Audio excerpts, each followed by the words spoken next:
I am NetMoverSitan. Welcome to the Identities of Season 2, along with some others, but I will go over them all eventually.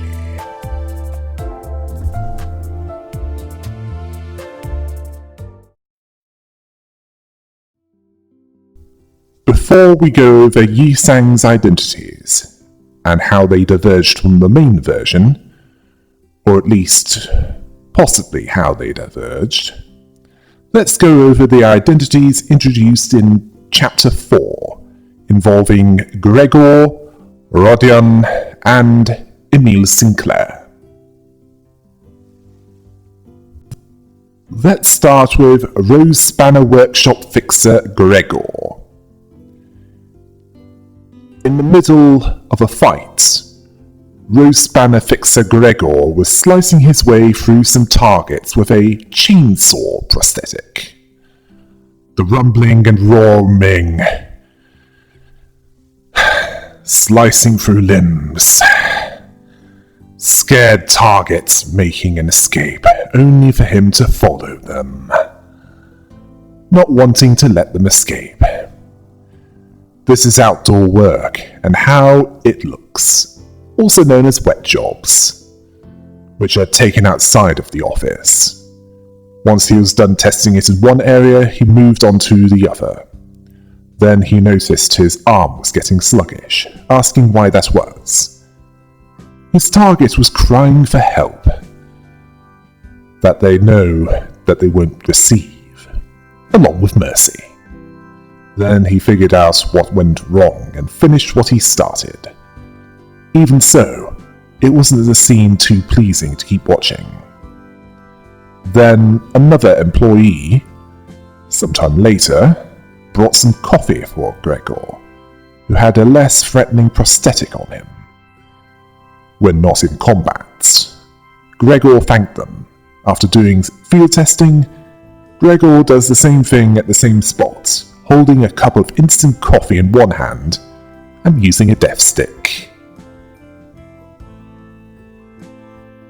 His fatigue yields and goes away, even noting that they care to make sure that there's no creamer. The employee told him that they remember what he wanted, after making coffee for him for months, who then lit their own death stick. Who asked if he was done with today's work. Gregor said no. 2 jobs were done at once that day. There will be some rest for him. If he can handle one early in the morning and one at daybreak. That employee asked if he was sure that he didn't need to take it easy. Gregor then replied that he has to work hard to earn a lot. There's another one that works overtime in that workshop. In his case, he mostly did paperwork, not field work. The latter probably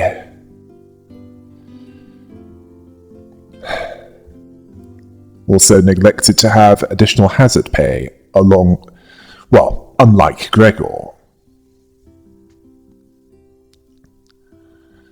Gregor bitterly smiled as he exhaled the smoke. Fatigue was wearing him down, as he was still human, but he had a dream. He wanted to make a machine that the Tres Association would approve. It cost a fortune, and that's just to develop it. The employee observed that he's still at it. Gregor didn't want to stay in that workshop until the day he died, which, for most fixers, is likely to be quick, as a rare few are able to live long enough to retire, never mind go up the ranks. He intended to make his own workshop product and stand on his own. His arm had many attachments: a chainsaw, a dagger, even a flamethrower. Yes, burn! Sorry. Seeing that arm as its own machine, although he has been working himself to the bone due to not having the funds for the approval of mass-producing that arm. He was still fortunate as far as he was concerned, if even the gear that he's been tinkering with, all by himself, needed approval. He'd have to forfeit his dream. They told Gregor to stay safe, as he's the one keeping their office running. Gregor found that amusing. Regardless of the truth of that, he needed to get busy with his work. Clearly, in this reality, he joined the workshop of the Rose Spanner, or the Rose Spanner Workshop, as it's more commonly known as, instead of being taken by the old e.g.o, and had a prosthetic arm fitted. Likely with some loan agreements, where he learned how to make weapons, and even had a modular arm fitted that can allow any weapon to be attached to it. Attachments, as stated before, include chainsaw, dagger, and even a flamethrower. Let's hope there's no whip attachment. We do not want BDSM in this. The Rose Spanner Workshop seems to deal primarily with chain weapons, mostly chain swords, and they also deal with power-assisted hammers that can charge up to increase the impact, as if an earthquake hit the enemy struck by it. This is based on what the fixers that are part of this workshop are wielding. Of course, they'll be demonstrating what they're selling and what that workshop is capable of. Well, can't hurt to advertise. He also reveals that Therese Association needs to not only approve of the device before it's put into production, but also the equipment that's used to make the device. Red tape is inescapable, isn't it? Unfortunately, if it's put into mass production and they don't own the patents on even the equipment, this will result in them having to repay all of what they have earned, with interest. And if they don't do this after 3 cease and desist letters, then the Claw will pay them a visit and brutally gut them. Mika of the Mola office certainly learned that the hard way when her father received that. Thankfully, the Rose Spanner Workshop has some knowledge of how it works. Well, Gregor certainly does. He certainly knows, has the right idea regarding how to make it big as a workshop owner, and also how to avoid trouble. Well, the kind of trouble that doesn't involve weapon testing. Well, why not? There are one individual workshops out there. Yuria from the Distortion Detective was certainly one example. Anyway, let's move on to Zwei South Section 4 Gregor. Gregor was approaching his client, asking if they could take a quick smoke break there. The VIP looked troubled by this. This wasn't the first time he was suggested to use a death stick. Gregor was quite chummy with the VIP, saying that they wouldn't have another chance for this after this point. The VIP wasn't sure what to make of this. Then Gregor asked for a light. This was something that could be mistaken for 2 old friends from a distance.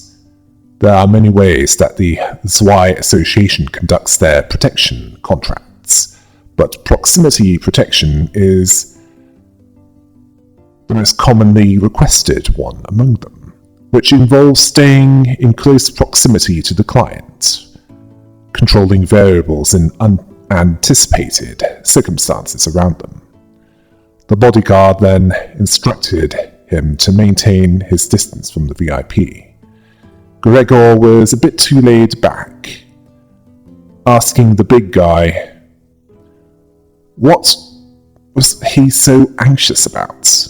It wasn't his first day at work. The bodyguard didn't know how the Zwei worked, but that's not how they did things in their office. This annoyed Gregor, saying that if they're going to act all obnoxious about it, they might as well make the client hold a sign that says, "I know you're there, try to get me." He sees the best case scenario as there not being a situation, the best of both worlds, no fuss, no muss, and they're still getting paid. Free money. Yeah, the client is within earshot of you.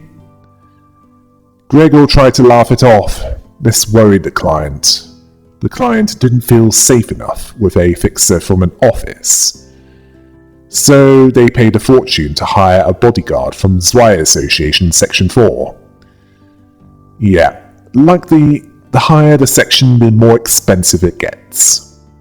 But the client didn't expect him to send some old guy who doesn't understand the concept of personal space.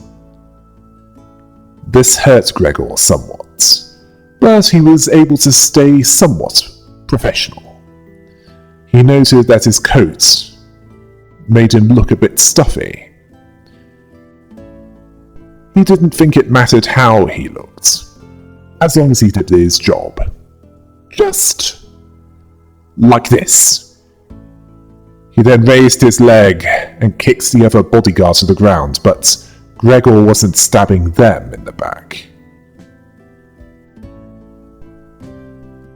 That other fixer was. Then numerous blades struck the spot where the bodyguard used to be mere moments ago, saving the big guy's life, telling them to thank him later, as he threw his overcoat and stood between the client and the assistants. At the exact spot where the assailant's blade was striking, under that overcoat was a navy-hued coat of the Zwei Association and a steel prosthetic arm. He saw a lot of them. The Zweihander stopping the blade, glittering brighter than his deathstick embers. If the assailant's blade struck, it would have bisected the client. Gregor held his ground. His prosthetic was enough to withstand the strength of the blade.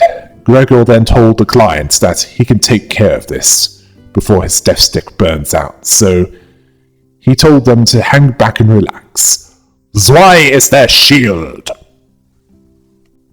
In this reality, instead of being taken by the old e.g.o, Gregor was recruited by the Zwei Association and was fitted with a prosthetic arm that was of a similar model to the Lu Association version of Gregor, but with a focus on durability over a built-in fire source, which is why he needed a lighter instead of using his arm to make a fire,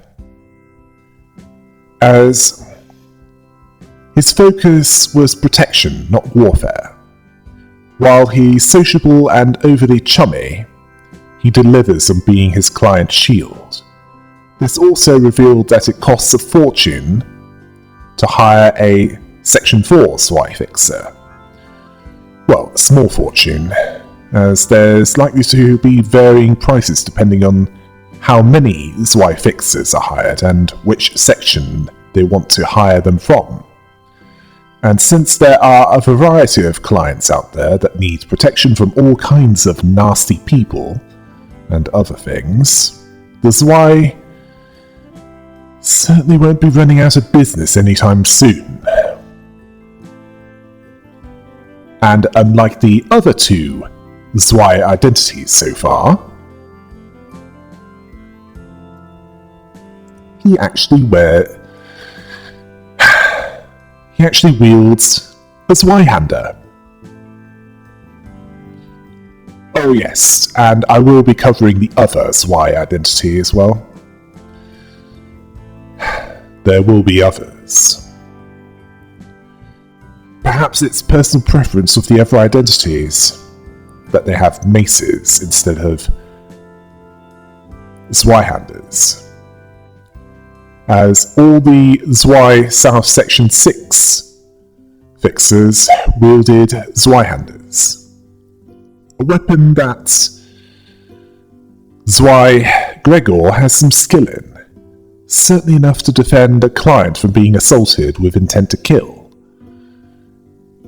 He certainly has a focus on defense in that reality, both for himself and those he's fighting alongside of, similar to how many Zwei Association fixers fought in the main universe. Okay, that's all of Gregor's identities so far. Now for Rose Spanner Workshop representative Rodion. Rodia was gambling on her computer, going all in, daring her opponent to come at her, if they can, with Don Quixote cheering her on, while most others were professional and using their computers for work, along with filing papers and discussing with each other. Hers had a song that was too cheery for an office like that. Rodion won. She was thrilled and enthused, unlike most of the others. She was playing an online casino game, which was popular in that side of the back streets where the office was. Like on the edge of the border between either District 10 and 11? Well, somewhere close to District 10 anyway. She's deeper into that game than her actual work. One employee dared to interrupt her, asking if they can wait. The employee could not. They wanted her to check something, a stack of papers in their arms. Roger was less than happy about this.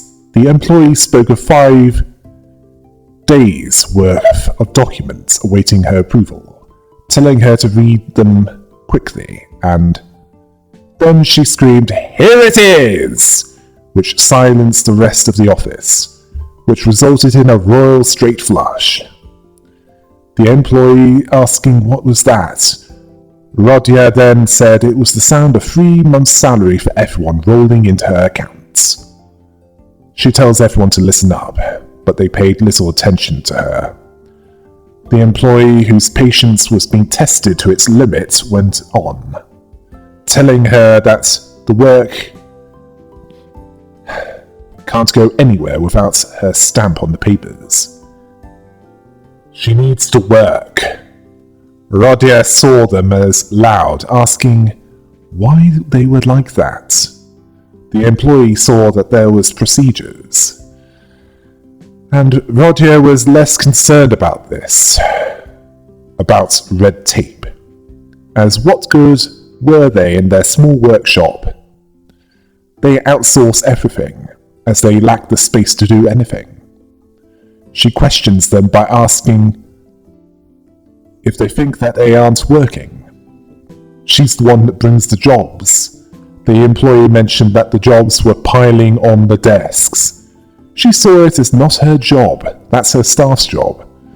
The employee was unable to speak about this.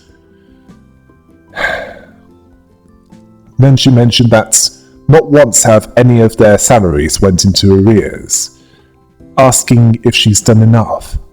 Then she remembered that it was time for outdoor work and she went to do so, ignoring the employee's irritation. People have different definitions of what makes a good leader. That employee would likely see her as totally inept, and yet Rodia was slaughtering her target with her chain spanner. She excelled at outdoor work. She was able to tune up, so work wouldn't dry up anytime soon. Her roguish magnetism made it easier to expand the customer base. She was the representative because she was capable. A diamond rolling on a mud hill was still a diamond. She completed that job, yet she wanted jobs with better pay. She wasn't big on the fine details, but she wanted to grow her office. She then searched for leads on juicy jobs, and she eventually received a request from e.g.o. Within a nest, one for scrapping, but teaming up, well, it was an opportunity too good to miss. In this reality, Rodion was the representative of the Rose Spanner workshop, and despite being a hedonistic gambler, who, if she was caught doing what she did in our world, I'm sure that she'd be in trouble for violating trading standards, as she should only do that outside of working hours, if at all. Yet, despite her appearing less than professional, surprisingly she's competent and knows what she's doing. As for where that workshop is, it's like the District 10, possibly somewhere close to the border between that and District 11. Due to the affinity with gambling that she has, much like e.g.o, the one whose role she was switched with, complete with the chain spanner. As to where e.g.o is in that reality, he's most likely with the damned dozen. In that case, they'll meet, and if things go the way they did in the main story, yeah, Rodion is officially boned, as she's going to die. I also saw Don Quixote in the background, so she might have an identity with this faction at some point. Rose Spanner Rodion either joined a workshop and rose through the ranks, or formed a workshop and built it from practically nothing. The capital for it gathered likely through winning big at casinos, as she has a talent for gambling in both universes. She likely left the e.g.o and searched for a new purpose in her life, and basically, what they'd consider at least, sold out. And she relied on tremor and bursting it. And to be honest, this one is quite effective when used properly. Let's move on to Zwei South Section 5 Rodion. She and Heathcliff were sitting on a bench together, as if they were a couple just sitting next to each other. Rodion was trying to catch Heathcliff's attention. He was initially silent, but when it was made clear that she was talking to him, he was still not sure why she was doing this, as he was reading a newspaper. It was a bright sunny day in the city. Rodion was wearing sunglasses, and Heathcliff believed that he didn't look suspicious. Rodion questioning his ability to not look suspicious by how he's acting. Heathcliff replied that as long as she doesn't keep bugging him, asking what the problem was. Her problem being him reading both pages of a newspaper, asking who does that in that day and age. Annoying Heathcliff, she told him that if he's going to do that, at least stop peeking over the pages. He's going to scare the VIP away. This belittling of Heathcliff didn't distract them from their covert mission, an appointed person's protection, one of the Zwei's job categories. The Zwei Association specializing in client protection, but their exact methodology isn't so public. Covert specialization being one of them, protecting clients without interrupting their daily lives. Rodion was getting bored, wanting something to happen. She was also disgruntled, and for good reason. She was assigned this job category because she had a proclivity to act naturally in unfamiliar circumstances. Not because she wanted to do that.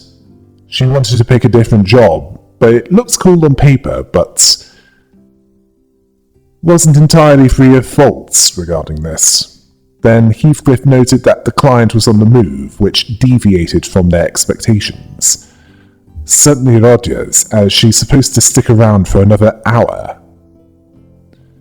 They both get ready to defend their client, Rodia excited that something was happening, and Heathcliff being frustrated by this. They strode up behind the VIP, who was being ambushed by a shady dealer who was threatening them, who was there to meet someone for their contract payment. The dealer was offering for them to meet up with their blade. Then Rodia intervened and whacked the dealer, the noise echoing through the narrow alley. The VIP was surprised by the two Zwifixers, Rodia reminding him that they haven't seen each other since signing the contract. The VIP asked where were they. Rodia asking the VIP to stick to the routine as that they told them before. Stealth is harder when he veers off the usual course. The Zwei are there to protect them, instructing Heathcliff to get the lout out of there. She then went into a defensive stance, asking, "Who's next?" Clearly this version of Rodia was still clinging to her roots with the Eurodivia, wanting to help others, while still being a selfish individual with a short attention span. So she decided to join the Zwei Association, as while she has problems focusing, she delivers reliably when it matters, even if she's protecting people with enough arm to afford the services of the Zwei Association. Although, like Sinclair in that reality, she favoured powered maces as opposed to the signature weapon of the Zwei Association, which is of course the Zweihander. She certainly knows how to better blend into the background than Heathcliff does, or at least that's how she sees him. And she has protection that grows with the amount of poise that she has, where the more she has, the more she can withstand, until the poise kicks in and causes critical damage to the targets. Let's move on to something new. Dicey Association South Section 4. Rodion was speaking of food for thought, seeing it as a nice title, telling someone to think about it, a meal for their hearts. It'd be one hearty meal, is what they say there. Then it was clear that this was an interview, and the interviewer was asking, so that's what she's doing, having a whole meal in a library. Wait, eating in a library? Okay, I can accept there being a coffee shop in some bookshops, mostly chains, but a library? Anyway, she went on to say that they need to be exact with their wording or suffer confusion and misunderstandings. She saw it as a snack. The interviewer was less than convinced by this. She then went on to say that the library of the Dicey Association has various foods for thoughts, which makes it one huge diner, meaning that a snack should be okay. I don't think it is, Rodia. It's about as inappropriate as a member of the royal family doing a pole dance. In fact, it annoyed the interviewer, wanting to end the interview right there, as unlike the foods for thought that she put it as, it was lacking in substance, telling her that they'll let the Madam Librarian, possibly the director of Section 4, know that they had a fruitful interview with her about the Dicey Association and its vast mega diner with dishes from all over the city. Getting the message, Rodion was serious and asked the interviewer not to tell her any of that. The interviewer stayed, their patience straining. Rodion asked if they wanted to know what the essence of the Dicey Association is. The interviewer knew that it specialized in the accumulation of knowledge. But they asked what it meant to her. To her, it's like home. She told them that Dicey Association picks up and raises orphan children. They were aware of this, where to the public their association is the Association of Charity. It's how Rodion ended up there. Before, she ate dirty, stale bread from the streets to sustain herself and slept under sheets made of clothes stripped off the back of her dead friend's body. This was more than the interviewer wanted to know. Rodion noted that it was too dark for them. They picked her up and gave her a proper life, even if it was annoying that they had to study hard. Ooh, I know that South Korea has one of the toughest education systems around, surpassed perhaps by the Chinese. Well, the interviewer noted that she made it to Section 4, so that paid off.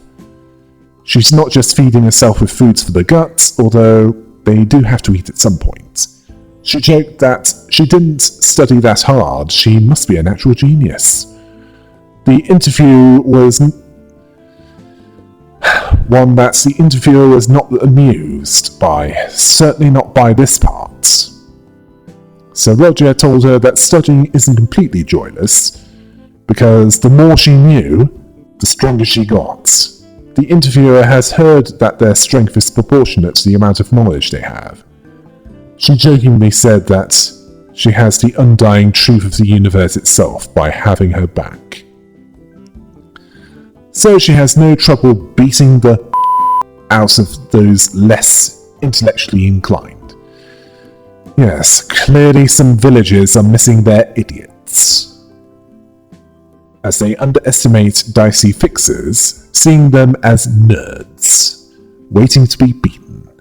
The interviewer asked if it was annoying that they looked down on her association. She wasn't. It spices things up. Each time they look down on them, her stoles glow with power, and her fists smite their ruin upon their curbside. To show how wide the gap of knowledge is between them, and those that don't know of the Dicey Association's true power. It's clear that this version of Rodion's divergence point was in District 25, where instead of joining the Eurodivie, she was recruited into the Dicey Association, a fixer association that deals with the accumulation of knowledge. Part of that is likely to keep track of what's in the city. Well, it's more than just an A to Z of the city in the making, such as what restaurants are still operating, how the streets are laid out, what the customs of each of the back streets are, things of that kind. It's also known as the Association of Charity. That's debatable. Certainly according to my friend, even considering that they recruit orphans, where they're educated, supported, and trained for this. This is considering that the city is run by mega corporations that would consider the greed is good mentality of the 1980s as being unimaginative. Although the orphan recruiting part is true, and although the hedonistic behaviour is still present in this version of Rodion, she's certainly proficient enough to get to Section 4. There's also the unique weapon that the Dicey Association has. Have you heard of the expression, knowledge is power? Well, much as the cannibal chefs of the backstreets of District 23 take what Arthur Schopenhauer said, life without pain has no meaning when it comes to making their products taste better. Oh, I can't believe I brought that up again. The Dicey Association take the quotation of Francis Bacon literally. Their stalls augments their strength based on how much they know, so a village idiot would get no power boost at all. But the wimpiest nerd who is a certifiable genius would get so much strength that they'd believe that anime had come to life. Be thankful that you can't see the look of horror that's on my face right now. Upon imagining that, I can imagine the horrific scene. They're literally themselves in front of some brutish hole practitioners of might makes right, who despises those that are smarter than they are. They insult something that gets to them so much, anger overrides intelligence, and they delude themselves into believing that they can make that brutish hole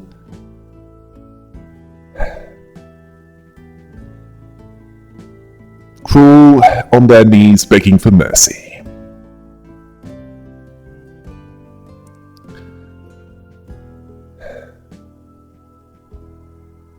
Usually, the punch is pathetically weak, and then the beatdown of that nerd comes to them.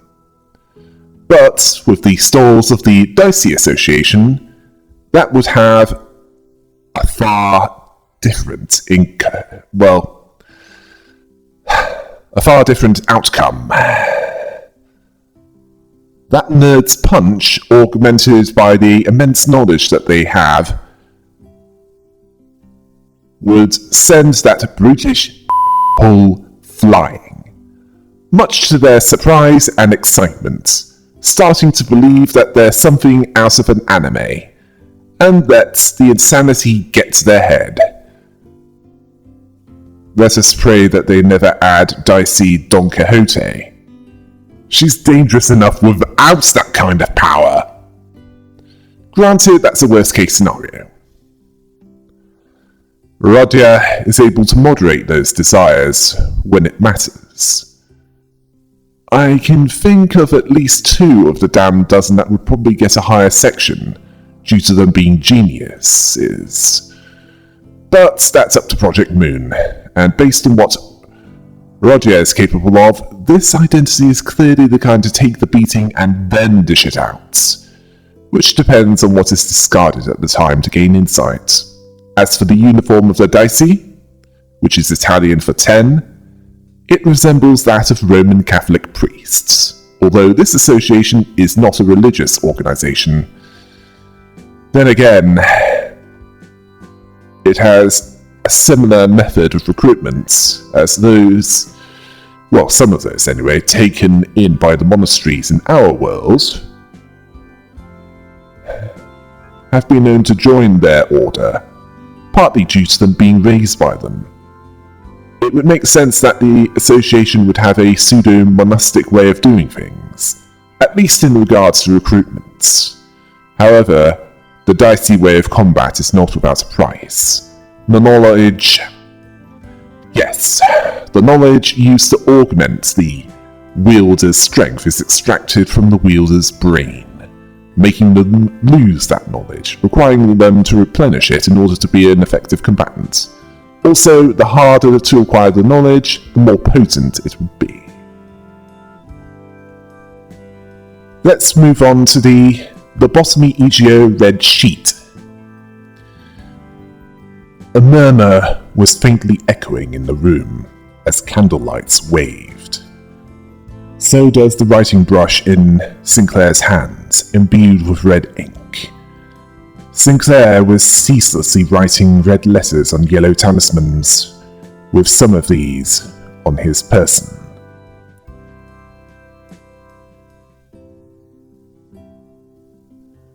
Writing down complicated spells of wishes and curses targeted at someone.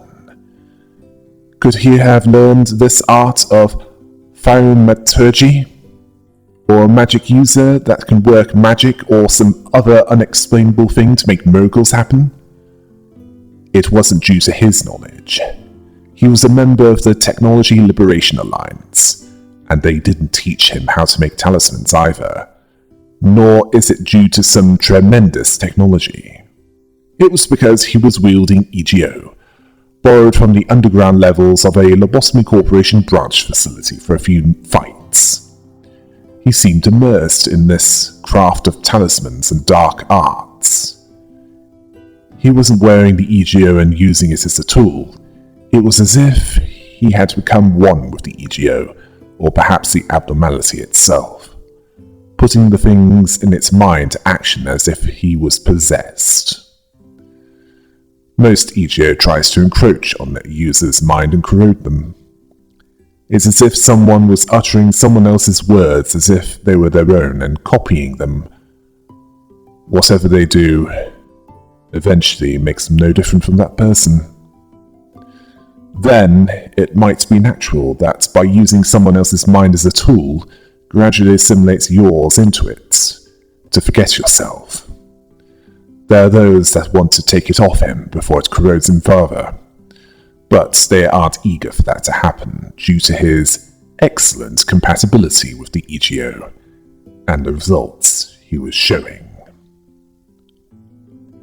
Now this abnormality is themed around either a practitioner of Shinto or Japanese Buddhism. Both use ofuda, or talismans, considered imbued with it's considered imbued with divine power, intended for a specific purpose. They're also known as kamifuda, although they both have links to Taoist Lingfu. Although in this case, it helps with providing adverse effects on those that it's given to. Although it's tough to do so, this is a case where increasing the corrosion the wielder has chosen to embrace the e.g.o, it has resulted in synchronization with it. Perhaps it was because Sinclair was a gloomy person after his parents were killed, and then he joined the TLA as he had nowhere else to go, as in this reality he wasn't recruited by Limbus Company. It's possible that he was in Morel's role, or he was just in the role of a generic TLA member. Finally, we have Motor Boatworks fixer Sinclair. Late at night, on a pitch-dark mud flat, following the light that was too glaring to be from a lighthouse, yet too meek to be a fire, Sinclair was firing sparks at the insides of a large weapon, a chain polearm, with his welding rod. He was focused on his task, seeing that if the weld beads were getting too big, the electronics would be affected. At least, that's how he's been told, understanding that he should keep that to be at a minimum. Then he asked himself what he was supposed to do next. He read a memo written on a small sheet of paper under the tiny lamp. It was a circuit diagram that his co-worker drew for him. He then connected the circuits. A thread of smoke quietly billowed instead of sparks. This acrid smoke disturbed him. He then turned his weapon on, hoping that this modification would be a success. It wasn't. He decided to try again. He looked desperate and felt a glowing, and indeed growing, feeling of anxiety. Being the last of the group to return from the book, it was by sheer luck that he was discovered before he starved to death. Though he happened to start working at a boat shop, his skills and prowess as a fixer weren't really needed there. When he tried to help out with hunting, his leader did it with far greater efficiency. When he tried to lend a hand with mechanics, his colleague was much more capable than he was, making him feel as if he was dead weight, too mediocre to make meaningful contributions in any field. It's why he was desperate, to upgrade his weapons, learning from his co-workers. All to hunt trash crabs with greater efficiency, using his improved weapon. It was the only way he could think of that would be helpful. Once done, he decided to give it a test run on the next day's hunt. Things didn't go as well as he thought it would. He was able to slice through the trash crabs, but it wasn't good enough for his liking. He suspected that the gear ratio where the chains were attached were off. He decided to ask about that when he got back. He didn't give up though. He kept at it until a better solution was found. This is a reality where Sinclair was in Rain's role, where he was a part of the Mola office, along with 2 others. A fixed office that operated in District 22, the same place that Virgilius, the Red Gaze, operated. Then one day, they had a case, which, unknown to them, involved not only the prosthetic body-using Gaze office, but those glorified lawyers in the Kane office. Their role was to hop onto the warp train and let the Gaze office observe the singularity. The Gaze office grew impatient and used the invitation to enter the library after the Mola office seemingly disappeared without a trace. As for the Mola office, they fought well. Unfortunately, they perished and got turned into books. But they were released eventually. Sinclair didn't have the sibling relationship with Ishmael like Rain had with Olga. You would have thought that Rodion would have been a better fit for that role, as they're quite alike. Well, the Mola office ended up being released from the books and brought back to life, but in District 21 rather than District 22, implying that, yes, it implied that while they were brought back to life, they had no control over where they would end up. We can thank the Black Stain for that one, although it was either that or him letting Angela fade into the light. Not an easy choice, is it? Well, it's possible that Rain might have felt like he was dead weight compared to his older sister Olga and his co-worker Mika, or that could just be Sinclair's perspective, partly due to the PTSD over his family being killed, likely becoming a fixer as a way to earn a living, as he had practically nothing by that point, and eventually joined the Mola office and became part of the Mola Boatworks more out of necessity rather than choice, like the other 2.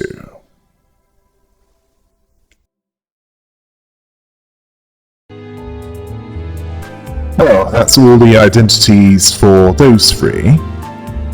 Next will be the identities of Yi Sang. Until next time. Hail the rabbit!